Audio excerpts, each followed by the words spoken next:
Di usia senja, banyak orang berharap anak-anaklah yang akan menjadi penolong utama. Namun kenyataan seringkali berbeda. Ada pelajaran berharga di usia 64 tahun. Yang benar-benar menolong kita bukanlah anak, melainkan tiga sosok lain yang mungkin jarang kita sadari. Siapa mereka? Simak sampai akhir agar tidak menyesal di kemudian hari. Halo sahabat lansia dimanapun berada. Dari kota mana saja Anda menonton video ini? Silakan tulis di kolom komentar. Semoga kita semua selalu diberi kesehatan, panjang umur, dan hati yang bahagia. Dan khusus untuk yang sudah subscribe channel ini, saya doakan rezekinya lancar, kesehatannya selalu terjaga, serta hidupnya penuh keberkahan.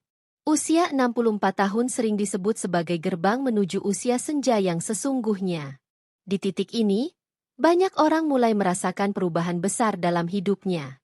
Rambut memutih, tenaga berkurang, penglihatan tidak sejernih dulu, langkah kaki tidak selincah masa muda.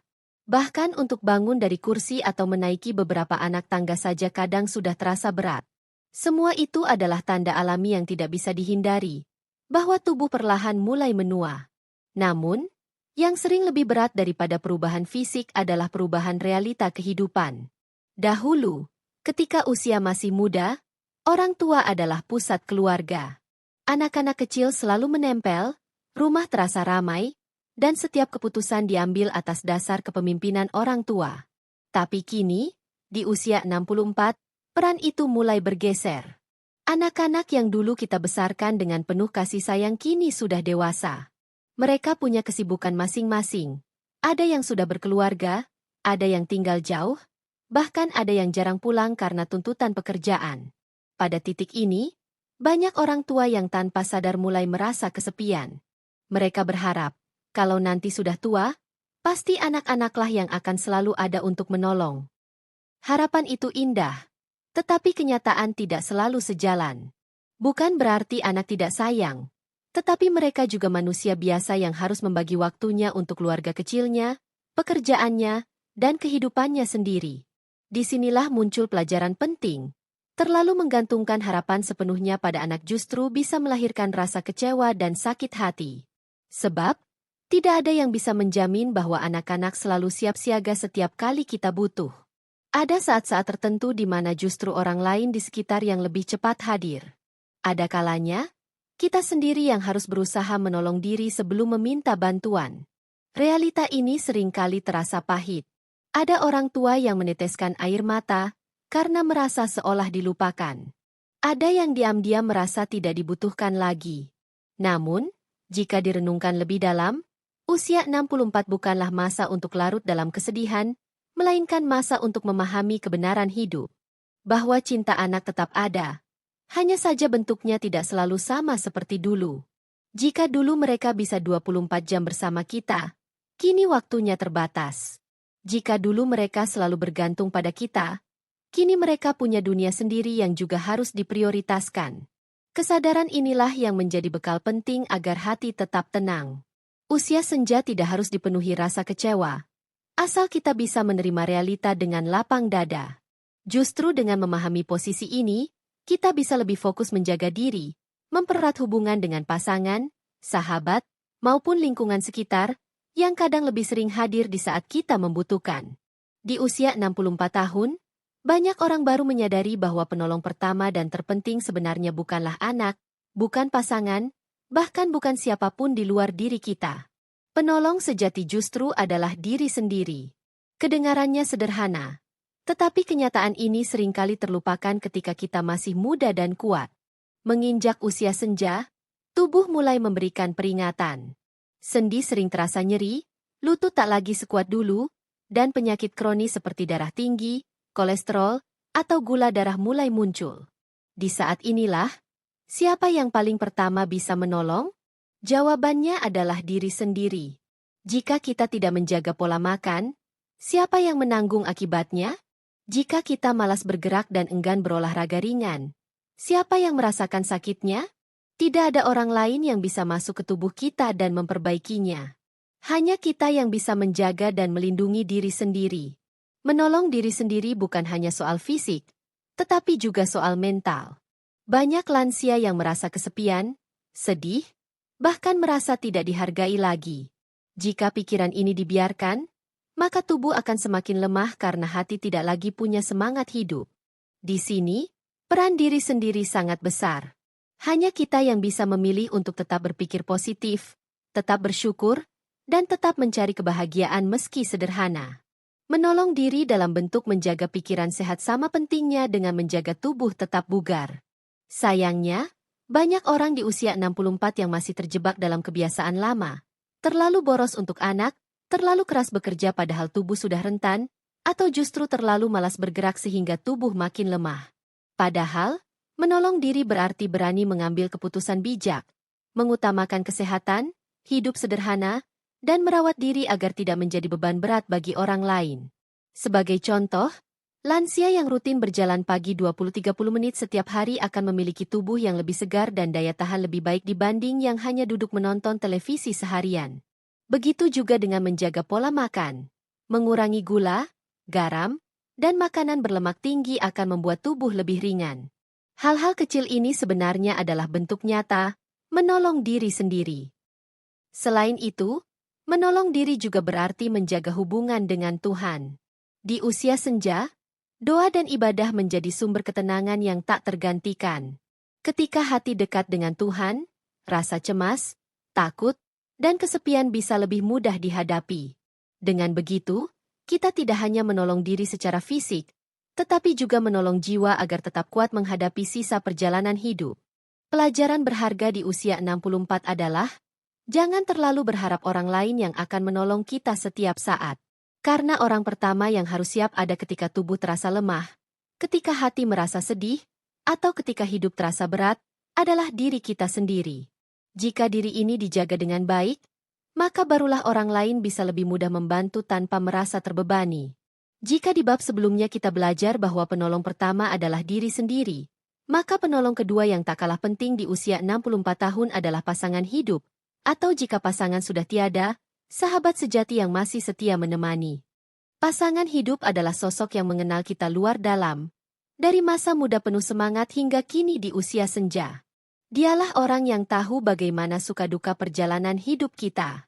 Saat sakit, pasanganlah yang seringkali pertama kali panik, mencari obat, atau sekadar menyiapkan segelas air hangat. Ketika hati gelisah, pasangan juga yang paling cepat mengerti meski tanpa banyak kata. Keberadaan pasangan bagaikan cermin. Ketika kita lemah, dia menjadi penopang. Ketika kita bahagia, dia menjadi teman berbagi. Namun tidak semua orang beruntung masih memiliki pasangan di usia 64. Ada yang harus menjalani masa tua seorang diri, karena pasangan sudah dipanggil Tuhan lebih dulu. Disinilah sahabat sejati mengambil peran penting. Sahabat lama, yang mungkin sudah kita kenal sejak masa sekolah atau bekerja, bisa menjadi penolong kedua yang membuat hidup terasa lebih ringan. Bersama sahabat, kita bisa bercanda, bercerita, atau sekadar berjalan sore untuk melepas penat. Sahabat sejati memahami bahwa masa tua bukan tentang harta atau kedudukan, melainkan tentang kebersamaan yang tulus.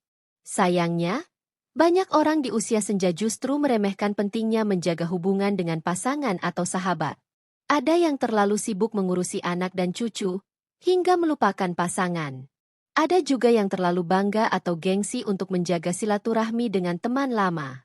Akibatnya, ketika tubuh mulai rapuh dan kesepian datang, tidak ada tempat untuk berbagi selain diri sendiri.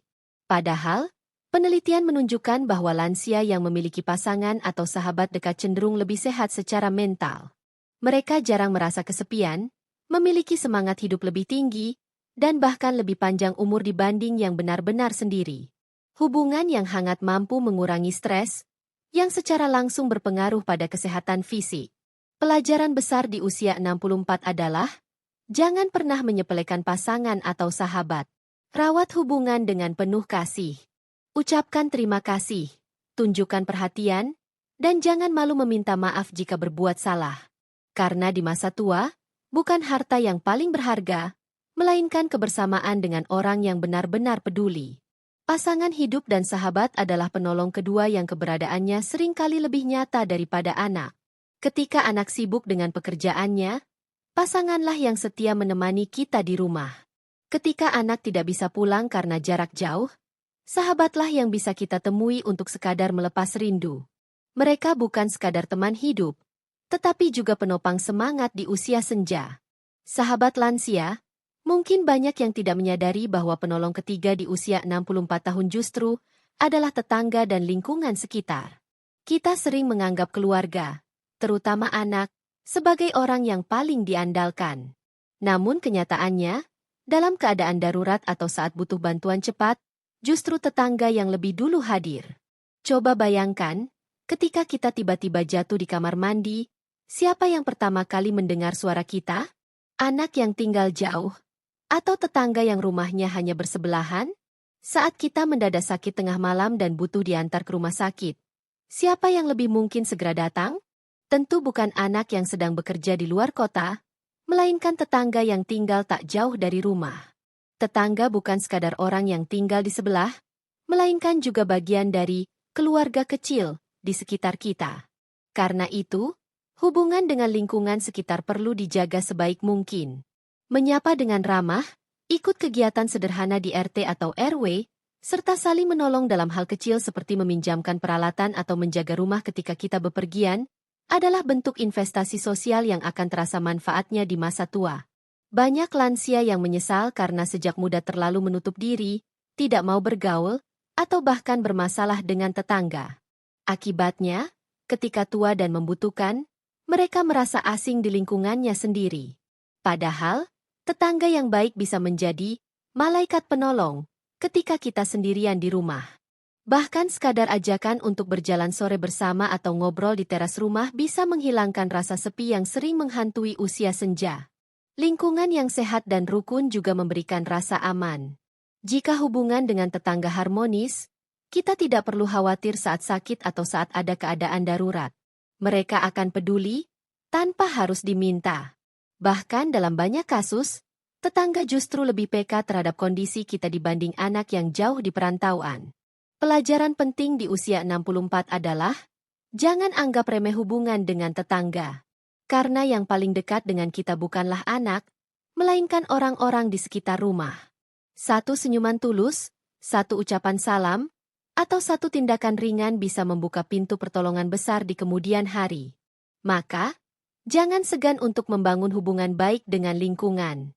Ikut serta dalam kegiatan sosial, arisan, atau kerja bakti. Bukan karena kita ingin mencari pujian, tetapi karena kita sadar bahwa hidup bermasyarakat adalah kebutuhan. Dengan begitu, masa tua tidak akan terasa sepi, karena kita dikelilingi oleh orang-orang yang siap membantu tanpa pamrih. Banyak orang tua di usia 64 tahun merasa kecewa, bahkan terluka hatinya, karena anak-anak tidak selalu ada di sisi mereka. Ada yang jarang pulang, ada yang sibuk dengan pekerjaan, ada pula yang hanya sesekali memberi kabar lewat telepon. Perasaan itu wajar, karena sejak muda kita membesarkan anak dengan penuh pengorbanan, berharap suatu hari kelak mereka akan selalu membalas dengan perhatian yang sama. Namun disinilah pelajaran berharga muncul, bukan berarti anak tidak sayang, hanya saja bentuk kasih mereka berbeda dengan yang kita harapkan. Ketika anak sudah dewasa, mereka punya jalan hidup sendiri. Ada yang merantau jauh demi mencari nafkah, ada yang harus fokus pada keluarganya, ada juga yang terbebani oleh tanggung jawab pekerjaan. Waktu dan tenaga mereka terbagi-bagi, sehingga tidak bisa selalu mendampingi orang tua setiap saat. Ini bukan tanda bahwa mereka melupakan orang tua, melainkan tanda bahwa mereka sedang berjuang dengan kehidupan mereka sendiri. Sayangnya, banyak orang tua yang merasa seolah ditinggalkan, padahal anak sebenarnya masih peduli. Hanya saja, cara peduli mereka berbeda. Misalnya, anak yang rajin mengirimkan uang bulanan, meski jarang pulang. Ada pula anak yang sibuk bekerja sehingga jarang menelepon. Tetapi setiap kali libur panjang ia pasti menyempatkan diri datang. Kasih sayang itu tetap ada, meski tidak selalu terlihat dalam bentuk kehadiran fisik sehari-hari. Di usia 64 tahun, kita perlu belajar untuk legawa, ikhlas menerima kenyataan bahwa anak tidak bisa memenuhi semua harapan. Kita juga perlu menyadari bahwa terlalu menuntut perhatian berlebihan justru bisa membuat anak merasa tertekan. Hubungan yang seharusnya hangat bisa berubah menjadi renggang jika kita terus-menerus menuntut. Lebih baik, Fokuslah pada hal-hal positif. Misalnya, saat anak memberi kabar meski hanya sebentar, hargai dan syukuri. Saat anak datang menjenguk meski jarang, sambut dengan penuh kegembiraan, bukan keluhan. Dengan begitu, hubungan akan terasa lebih indah dan anak pun lebih nyaman untuk datang kembali. Pelajaran pentingnya adalah, jangan menilai kasih anak hanya dari seberapa sering mereka ada di samping kita. Anak tetap sayang. Hanya saja mereka juga manusia yang punya keterbatasan. Jika kita bisa memahami hal ini, hati menjadi lebih tenang, tidak mudah tersakiti, dan hubungan dengan anak tetap harmonis. Anak memang bagian penting dalam hidup kita. Tetapi mereka bukanlah satu-satunya penolong di usia senja. Justru dengan menerima kenyataan ini, kita bisa lebih bijak, lebih lapang dada, dan lebih bahagia. Kasih sayang anak akan terasa lebih manis jika kita berhenti menuntut dan mulai belajar bersyukur atas perhatian yang mereka mampu berikan. Menginjak usia 64 tahun, hidup perlahan mengajarkan banyak hal. Masa muda penuh semangat sudah lewat, masa bekerja keras mencari nafkah juga sebagian besar telah kita lalui. Kini, saatnya kita menata diri agar sisa hidup lebih tenang, lebih damai, dan lebih bijak.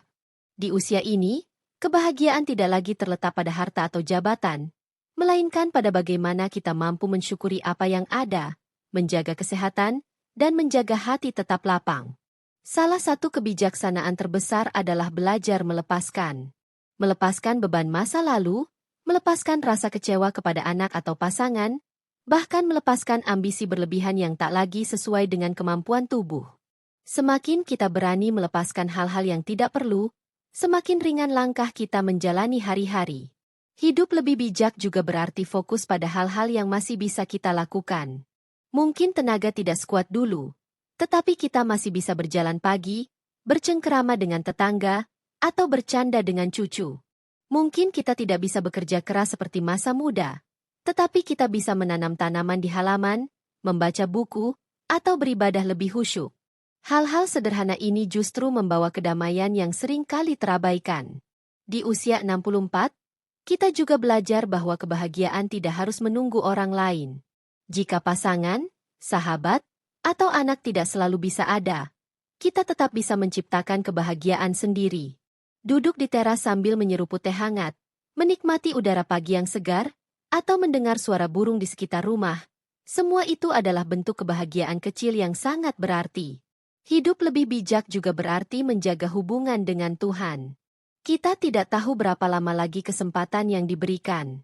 Karena itu, mengisi waktu dengan ibadah, doa, dan amal baik menjadi cara terbaik untuk menenangkan hati. Dengan begitu, meski usia bertambah, batin terasa lebih kuat dan damai. Pelajaran terakhir yang paling berharga di usia 64 adalah memahami bahwa hidup bukan lagi tentang seberapa banyak kita memiliki, melainkan tentang seberapa ikhlas kita menjalani. Tidak ada yang bisa menjamin berapa lama lagi kita hidup. Karena itu, jalani sisa waktu dengan penuh kasih sayang, syukur, dan kebermanfaatan. Hidup lebih bijak di usia 64 tahun bukan berarti menyerah pada keadaan, tetapi justru berarti memilih hidup dengan lebih tenang, lebih sederhana, dan lebih damai. Inilah bekal terbaik agar masa tua tidak hanya panjang umur, tetapi juga penuh kebahagiaan. Sahabat lansia yang saya cintai, itulah pelajaran berharga di usia 64 tahun. Semoga kita semua bisa mengambil hikmah dan menjalani hari tua dengan hati yang lebih tenang. Untuk Anda yang sudah subscribe, saya doakan selalu sehat, rezekinya lancar, dan keluarga diberi kebahagiaan tanpa henti.